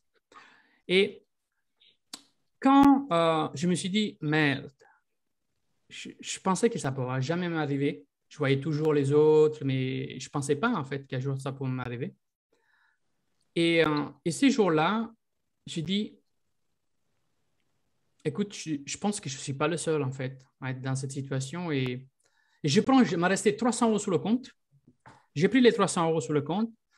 Je l'ai mis dans la publicité Facebook et j'ai attiré, j'ai dit, je pense que je ne suis pas le seul à être dans cette situation. Et je vais ouvrir un groupe. Je vais payer, en fait, du trafic pour avoir un groupe de personnes qui ont peut-être la même situation que moi. Et je savais que la seule richesse à ce moment que je pouvais offrir, c'était de partager mon cœur avec les personnes. J'avais besoin de l'amour. J'avais besoin juste de me sentir pas seul dans ce contexte. Et je savais que je n'étais pas seul parce que la souffrance elle était grande. Et donc, je décide et je fais ce groupe-là. C'est un groupe qu'en fait, on a démarré en version gratuite. Hein, c'est-à-dire que aucune centime était demandée. Au contraire, j'avais payé les 300 euros qui restaient sur le compte pour offrir cette parcours aux personnes qui, comme moi, ils étaient en souffrance ou qui voulaient en fait revoir de la vie. Quand le parcours s'est fini, à toutes ces personnes qui étaient là, moi, par premier, en fait, je n'ai pas raconté des histoires. Pourquoi? Parce que les gestes que j'ai faits n'étaient pas pour les autres. Les gestes que j'ai faits, c'était pur pour moi. Et toutes les personnes qui ont assisté ont découvert en fait ça quand tout s'était fini. À la fin du programme, j'ai raconté que même j'étais insulté comme un charlatan, comme quelqu'un qui jouait sur la souffrance des autres, comme quelqu'un en fait qui j'étais insensible, que j'étais un arnaqueur. Parce que quand j'avais fait la publicité, que je disais, j'ouvre un parcours de 8 semaines, offert, totalement offert, on va se faire du bien, on reste tous ensemble. Je n'explique pas en fait toutes les haters et toutes les mauvaises insultes que j'ai reçues. Parce que justement, dans le monde dans lequel on a perdu l'espoir, dans lequel on a perdu les relations, les personnes disent c'est impossible, il y a toujours quelque chose derrière, tu vois. Il y a toujours derrière. Et donc, parce que je l'avais fait vraiment pour moi, et pas pour un sens de... Le don de soi, en fait. Je l'avais fait, en fait, tout simplement parce que j'avais besoin d'aimer. Et je savais que si j'allais aimer inconditionnellement des personnes, mon cœur, il ne se sentait pas seul. Et je pouvais, en fait, davantage me serrer à ma famille et avoir, en fait, un pourquoi continuer. Un vrai pourquoi. Donc, je l'ai fait d'une manière pure égoïste. J'avais aucune. Et je peux te dire une chose. Suite à ça, dans le même groupe, quelques mois après, des mois après, j'avais commencé à travailler sur ce projet parce que j'avais dit et j'avais compris en fait que j'aimais ce style d'accompagnement, ce style comme ça. Et j'avais créé en fait des supports, tu sais, des petits supports à pas cher, à 17, 34 euros. Et bien sûr, je l'ai proposé aussi au groupe, dans le groupe quand j'avais parlé. Et encore, dans les groupes, je ne l'ai jamais partagé comme ressource à acheter. Je le mettais dans mon groupe, dans mon profil privé, parce que je ne voulais pas conditionner le groupe. Je n'avais pas besoin, en fait, qu'eux, ils devaient avoir ce sens de poids, de reconnaissance, à dire, OK, ben, on t'aide avec 34 euros, 17 euros. Non, parce que je ne voulais pas, parce que mon âme, elle était pure. Et quand plein de personnes ont su et qui n'ont pas, en fait, je fais un exemple, reconnu peut-être les 8 semaines, moi, dans aucun moment, au contraire, je les aimais encore plus parce qu'ils ont gardé leur position. Effectivement, peut-être que même pas, ou une personne, il avait les 34 euros pour les trucs, et ça ne m'a pas vexé du tout, mais pas du tout. Au contraire, je n'ai jamais changé l'amour pour ces personnes-là. Pourquoi? Parce que le seul et unique but, dans le moment où je l'ai partagé, c'était de me faire du bien. Donc, s'ils nous blessent, ça veut dire qu'on est dans l'attente. Et ça arrive systématiquement. Les seuls moyens pour sentir si vous êtes vraiment dans votre âme pure, c'est que quand quelqu'un vous dit non, vous devez en fait dire « Waouh, en fait, il est en train de se valoriser. » C'est bien, en fait. Il est en train de se respecter. « Waouh, c'est cool. C'est OK. » Si par contre, on se sent « Ah, mais l'autre fois, aïe, aïe, aïe. » On porte un masque, en fait. C'est-à-dire, on ne fait pas les choses vraiment pour le faire gratuitement ou pour le faire parce que je suis de cœur. Non. C'est parce que peut-être que ton ego, pas toi, Sylvie, hein, je parle de le toi général, de la personne qui se comporte comme ça, peut-être qu'il fait ça pour répondre justement à cette importance de reconnaissance et que comme ça, je me sens important. Et le problème, c'est que quand on veut faire ça pour se sentir important, là, on est vite blessé par les autres. Pourquoi? Parce qu'on cherche à se sentir important pour quelqu'un de l'extérieur. Et là, quand l'extérieur il ne le reconnaît pas, et en plus, j'ai perdu du temps et j'ai fait ça et j'ai fait ci, et ça me blesse. Donc, ça veut dire encore que la relation avec notre ego, que la relation avec notre sens d'importance externe est encore en conflit. Alors, ce n'est pas une façon de croyance occidentale? Non, mais ce n'est pas une question culturelle ou pas, c'est une question juste d'éveil de soi. C'est vraiment quelque chose que ça vient avec le temps de travailler sur soi, de comprendre en fait que dans ce système de réalité n'existe pas. La réalité n'existe pas. Telle comme vous la connaissez, n'existe pas la réalité. Ce que vous avez, c'est juste une perception, c'est une projection de ce que vous pensez dans un monde qui pense ce qu'il pense. Donc, ça veut dire qu'il n'y a aucune vérité. La réalité n'existe pas. La seule réalité qui existe, c'est celle que vous prouvez et vous créez à l'intérieur de vous. Oui, donc ça, c'est dans le bouquin dont on a parlé l'autre jour. Non, là, ça doit être en fait enseigné comme éducation. N'existe pas dans la physique quantique, dans toutes les lois, n'existe pas la réalité. Parce que s'il existait cette réalité qu'on imagine le nombre de réalités qui doivent exister dans un contexte dans lequel on ne se retrouverait plus parce que ça veut dire ne pas considérer. C'est-à-dire que tout le monde, il aura en fait une monde à part, et ça, il est déjà à l'intérieur, mais un monde partagé par les perceptions de l'autre. C'est impossible. Je ne peux pas savoir qu'est-ce que tu perçois. Et si je ne peux pas savoir, parce que je ne suis pas magicien et personne sur cette terre est là, si je ne peux pas savoir qu'est-ce que tu perçois et je ne peux pas le prouver, ça veut dire que je ne peux pas comprendre quelle est ta réalité. Je peux, si tu me l'expliques, et si tu me la partages, me rapprocher. Mais donc, si je n'ai pas cette pouvoir magique sans savoir et sans partager les mondes de la vérité des autres, je vis dans l'illusion et je projette des fantasmes, des films. Et là, l'effet dans les cas actuels que tu m'as partagé, qui t'a fait souffrir, ce n'est pas la dame. C'est tes perceptions par rapport à ton sens d'importance externe qui t'a fait souffrir. Ce n'est pas la dame. Parce que vous devez vous mettre en fait bien fort dans votre tête. La seule et unique personne qui préservera votre monde, c'est vous, et que chacun doit protéger son monde. Et cette personne qui a dit non, il n'y a même pas besoin de comprendre pourquoi elle a dit non. S'il a dit non, à son propre échelle d'importance, après,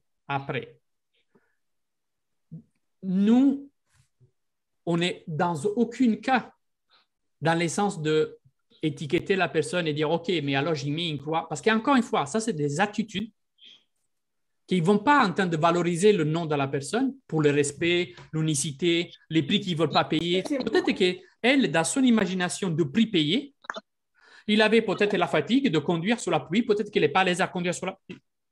X vision qu'elle a de soi, X perception de sa vérité, de sa valeur. Et c'est juste qu'elle puisse la défendre.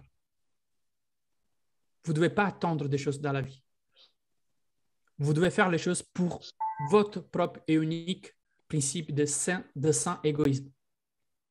Et quand je parle de principe de sain égoïsme, c'est l'essence de la vie qui doit être vécue comme ça. Parce que si vous êtes la première personne à se comporter comme ça, c'est-à-dire justement à protéger votre propre valeur, je peux te rassurer, Sylvie, que ce sera toi, dans le même contexte, que tu pourras dire non, même parce que tu restes sur un canapé, parce que tu as passé une journée d'enfer, tu n'as pas besoin de justifier, mais tu es fracassé et tu n'as pas envie de prendre une bagnole, de faire des kilomètres, de faire des choses, et tu as droit à dire non, même si cette personne t'avait prêté 5 000 euros.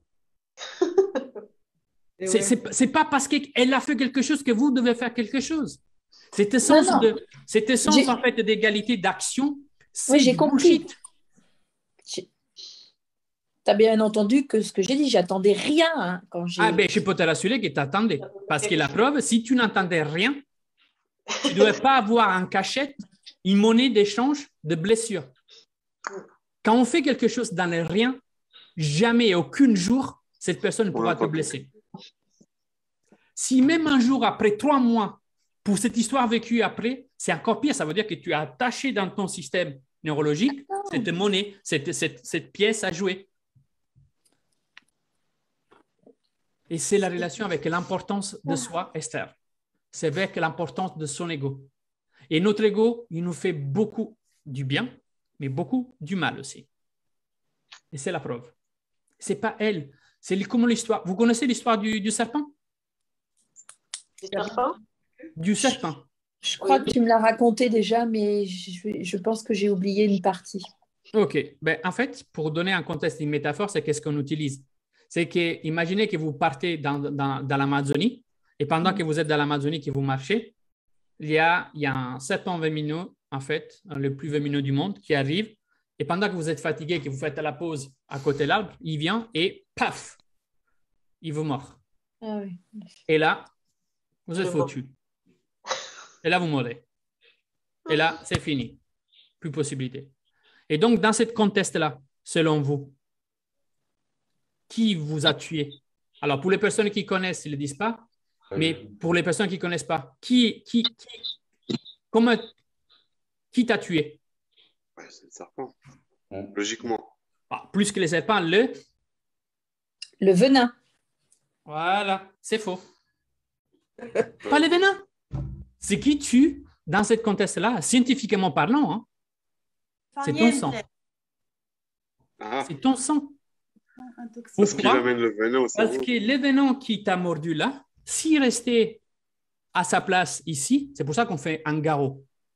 S'il reste à sa place, il ne tue pas. Oui, il ne se diffuse pas. C'est le sang qui va le... Ton sang! Okay.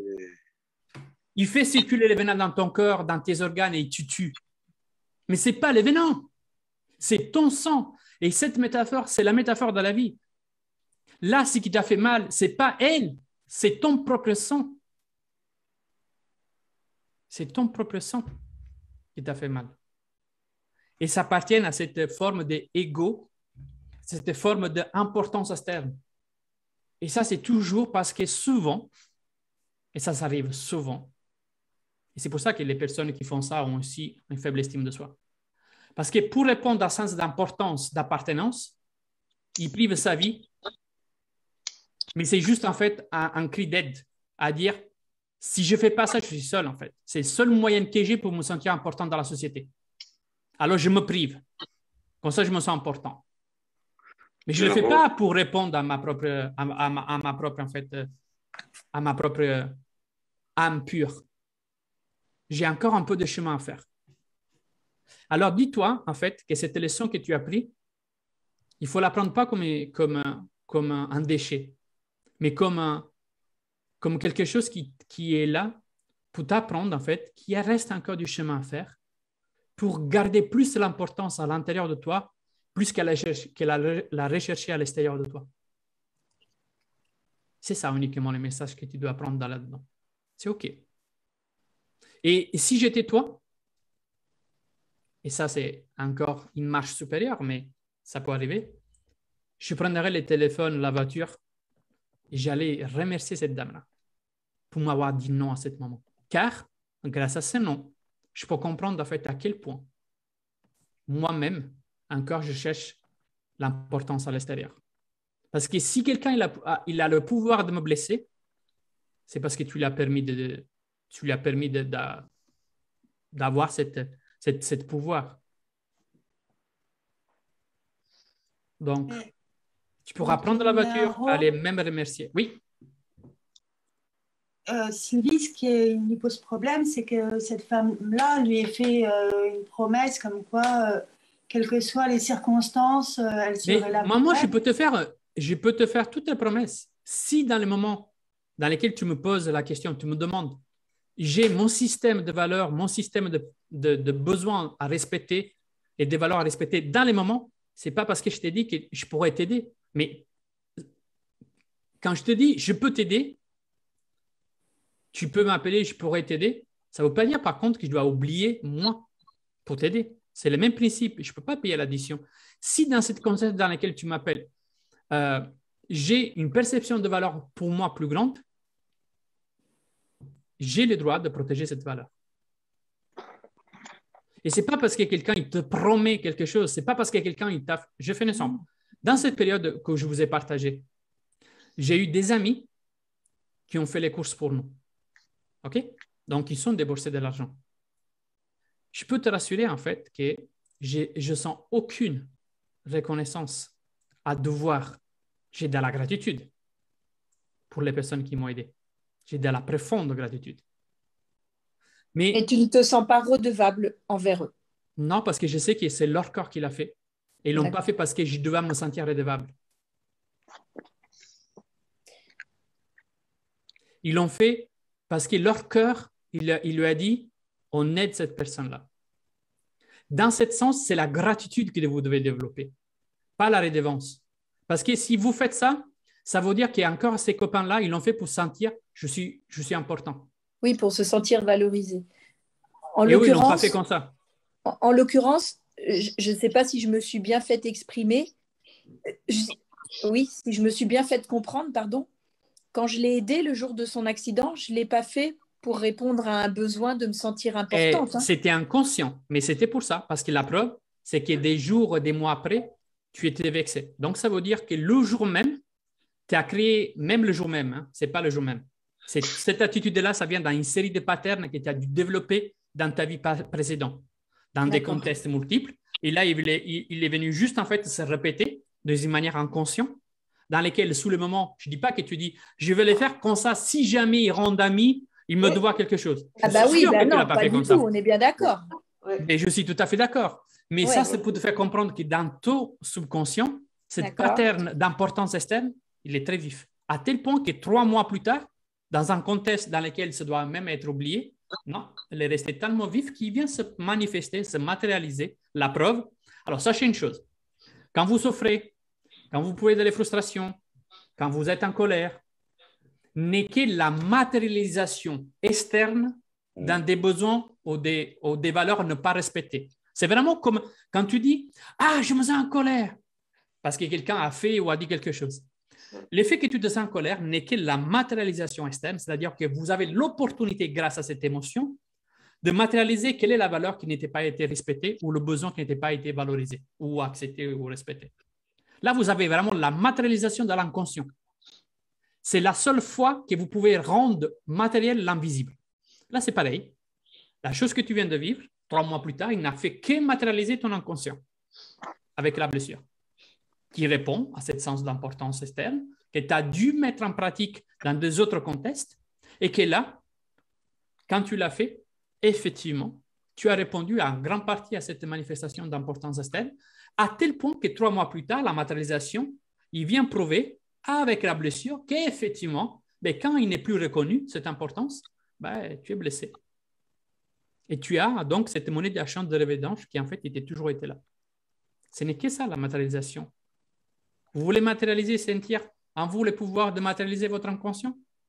Répondez au message de vos émotions et vous comprendrez exactement à ce moment, c'est invisible, que ce soit un besoin, que ce soit une valeur, il est là devant vous à se matérialiser.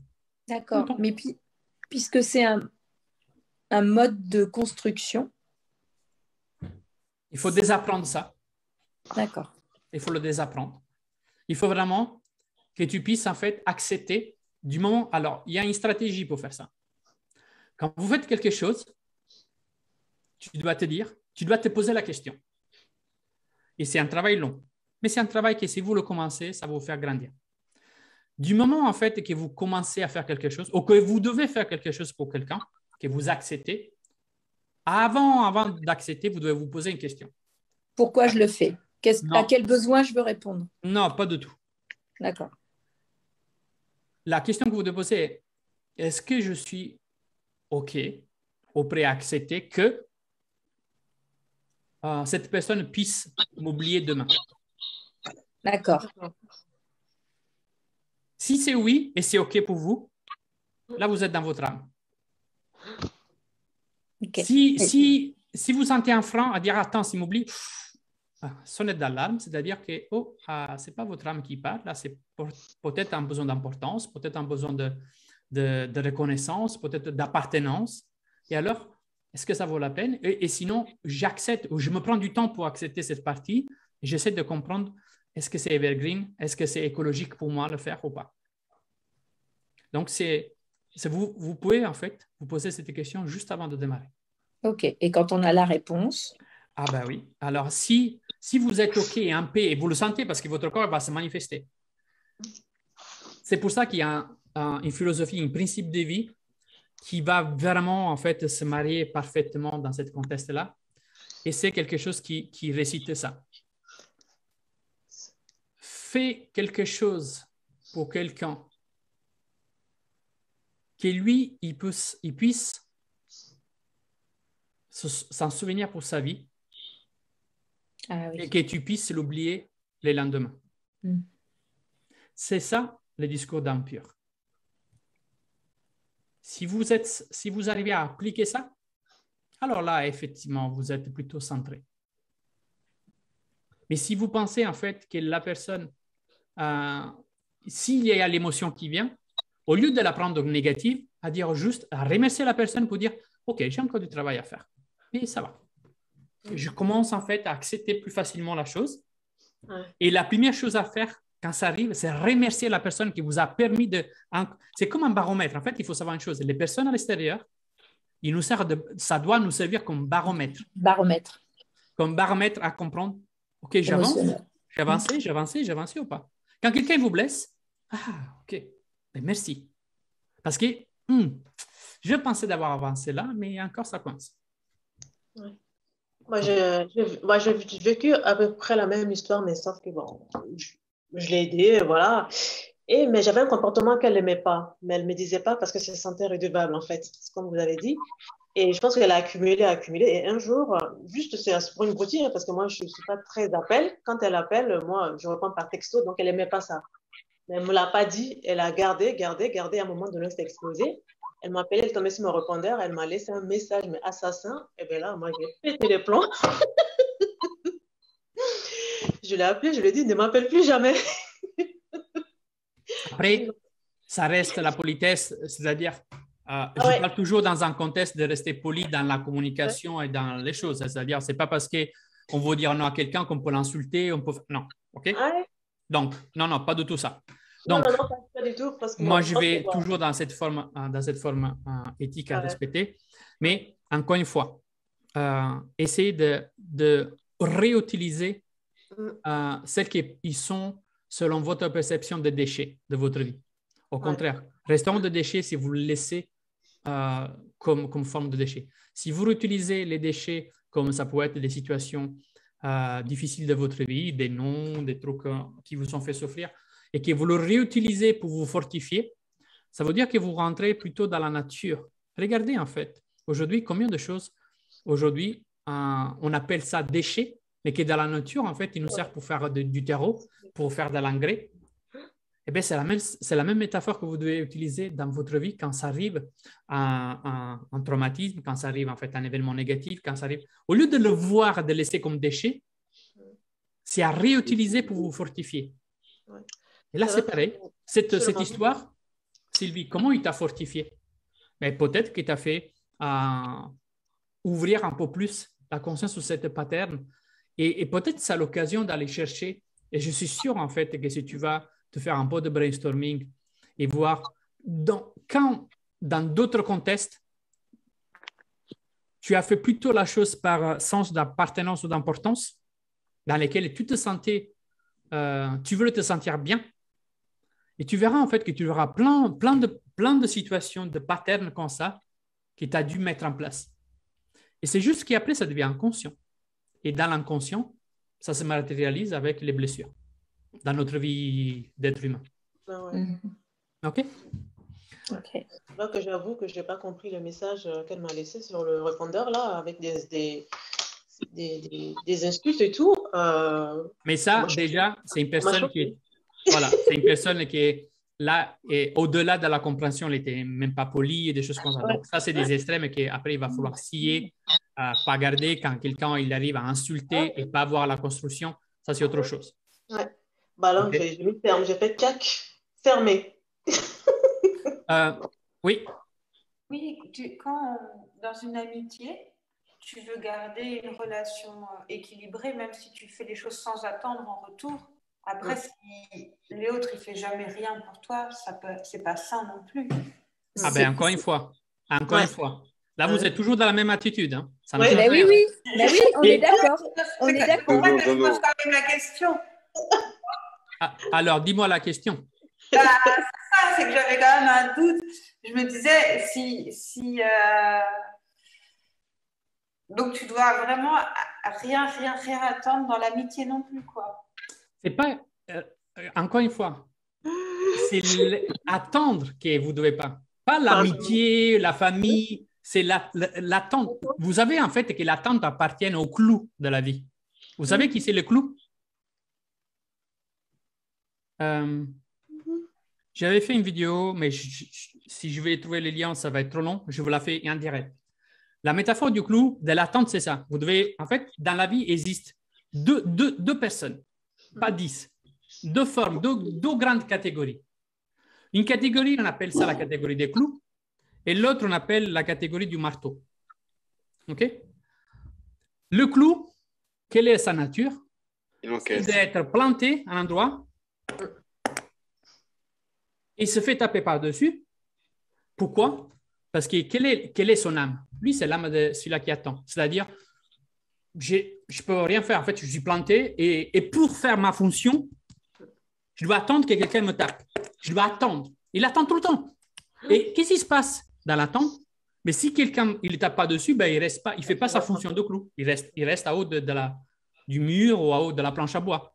Il ne fait pas sa fonction. Donc, il fait sa fonction quand il attend que quelqu'un lui tape sur la tête. Donc, ça, c'est une catégorie de personnes. Et après, il y a l'autre, que c'est un marteau. C'est-à-dire qu'il sait qu'indépendamment du clou, lui, il sait qu'il doit taper. Il doit être en action. Il tape. Si ce n'est pas un clou, c'est un bout de fer, il tape. Il n'est pas dans l'attente que quelqu'un lui tape sur lui. Non, c'est lui qui tape. Donc, c'est lui qui crée les mouvements. Donc, dans la vie, vous ne devez pas attendre que quelqu'un vienne vous taper. L'attente générale dans la vie, c'est néfaste pour votre santé. C'est comme les verres, comme ils disent, fumer, ça nuit à votre santé. Là, c'est pareil. Attendre, ça nuit à votre santé. Pourquoi? Parce que tu fais les choses pour attendre. Et si cette attente ne vient jamais en arrière, tu fais quoi? Par exemple, oui. Est-ce que aussi, tu vois, moi, quand je reçois, bah, du coup, j'ai de la gratitude et ça me donne aussi envie de donner. Attention. C'est pas la même la chose. Gratitude, c'est un sentiment. OK? L'envie de donner, il faut vraiment que tu puisses te poser la question, est-ce que, par contre, avec cette personne que tu as reçue, juste imagine que voilà, tu as reçu une grande aide de cette personne-là, avec gratitude pour toi. Est-ce que tu te sens gêné si cette personne il te demande de l'aide et tu lui dis non? Si tu te sens gêné à dire non, ça, c'est pas c'est pas mélanger la gratitude et l'obligation. Non, bien sûr. Mais du coup, en tout cas, ça m'encourage à donner. Mais encore une fois, non. Tu ne dois pas en fait. Non, mais ça m'encourage, je veux dire, c'est pas au sens où je le fais en échange, juste. Tu sais que ça me donne envie d'être généreuse. OK. Ça te donne envie de donner. Oui. Alors, sache-toi que tu ne peux pas recevoir sans donation. On est d'accord? Tu donnes, tu reçois. Mais si la personne qui doit recevoir, il n'y a pas le don, lui, il ne peut pas recevoir. Tu es d'accord sur ce principe ou pas? Non, moi, je ne comprends rien. Ouais, moi non plus. Je ne comprends pas. Là. Entre donner et recevoir, ça existe en fait. Si celui-là qui il doit réceptionner, celui-là qui doit donner, il ne donne jamais, est-ce que la personne il peut recevoir? Non. Non. Si le donateur, il n'agit pas, est-ce que le récepteur peut recevoir? Non. Par contre, si le donateur donne, le récepteur peut choisir de ne pas recevoir. Mais le donateur, donc celui-là qui fonctionne avant, qui fait fonctionner le jeu, c'est toujours la donation. D'accord? Donc, la même chose, c'est dans ce principe-là. C'est-à-dire que vous devez donner quand vous avez envie, quand ça vous convient, du point de vue personnel, uniquement parce que ça doit satisfaire votre sens intérieur de donner. Mais pas parce que c'est la réception qui vous fait donner. Non. C'est le don qui va dans son seul sens. Et vous ne devez pas avoir un pattern que si tu reçois dans la vie, tu donnes ou tu es plus stimulé. Non. Parce que ça veut dire que tu vas priver le monde, l'autre partie du monde, de ta donation. Non, mais par exemple, j'ai le sentiment que des fois, on reçoit de certaines personnes, mais ce n'est pas forcément à elles qu'on va donner. Tu vois? Moi, j'ai le sentiment que j'ai reçu et du coup, après, j'ai envie de donner, mais ce n'est pas forcément à la personne dont j'ai reçu. OK. Mais encore une fois, tu ne fais pour un principe de cause-effet. La cause, en fait, l'effet que tu donnes, c'est grâce à la cause que tu as reçue. Si tu l'aperçois comme ça, ce n'est pas dans la bonne formation de pattern. La donation, elle doit être à sens unique. N'existe pas la réception. La donation, c'est parce que vous le faites uniquement pour satisfaire votre propre sens d'amour. Et qu'une personne, il vous donne ou vous donne pas, ça ne doit rien changer par votre propre sentiment interne de donner. Ça n'existe aucune autre relation.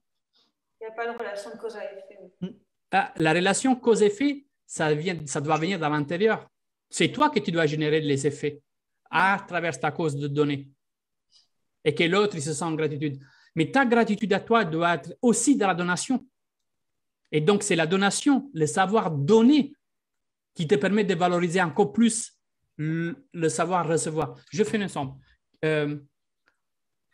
Qui, par caractère, il s'est retrouvé une fois dans la vie dans laquelle une situation spécifique, sans entrer dans les détails, mais une situation spécifique,